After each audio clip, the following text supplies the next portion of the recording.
ভয় পাইছে রে ভাই, ভয় পাইছে, ভয় পাইছে। সাকিবিয়ান ভয় পেয়ে গেছে।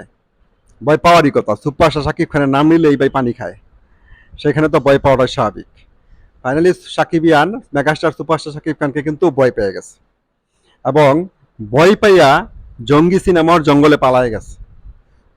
তুফানের টিস আর একটা গান উড়াদুরা দেখার পরেই ঈদ রিলিজ থেকে অনেক সিনেমা পালিয়ে গেছে। তার মধ্যে একটা হচ্ছে জঙ্গি, যে জঙ্গি ঈদে আসবে।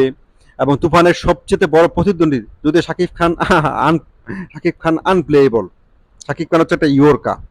সুতরাং শাকিব খানকে বাংলাদেশে ফেস করতে পারে বা শাকিব খানের সাথে প্রতিদ্বন্দ্বিতা করতে পারে এমন অ্যাক্টর এই মুহূর্তে বাংলাদেশে নাই।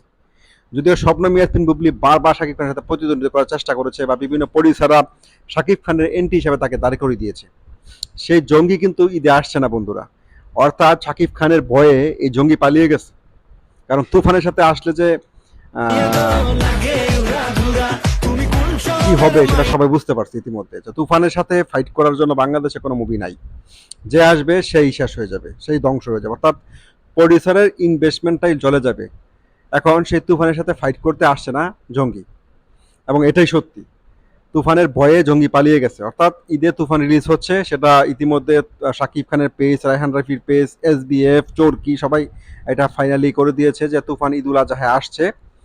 সেই জন্য হয়তোবা ফাইনালি জঙ্গি অনেক মেকানিজম করে লটারি টসের ব্যবস্থাও করছিল। সবকিছুকে যখন সাকিবিয়ানরা বলছে যে হল মালিকরা হুমকি দিতে সাকিব খানের ছবি ছাড়া দেশের হলই চালু রাখবে না ঈদে, তখন কিন্তু অনেক সিনেমাই ঈদ রিলিজের পাইপলাইন থেকে সরে গেছে। তার মধ্যে একটা হচ্ছে জঙ্গি। আপনারা কি মনে হয়, জঙ্গি কি ভয় পেয়ে পালিয়ে গেছে নাকি অন্য কোনো কারণ?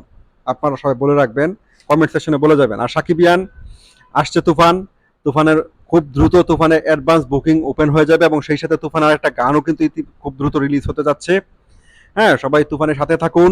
এবং কে কে তুফানের ফার্স্ট ডে ফার্স্ট শো দেখতে চান আপনারা অবশ্যই কমেন্ট সেকশনে বলে যাবেন। লাইক শেয়ার করে পাশে থাকবেন।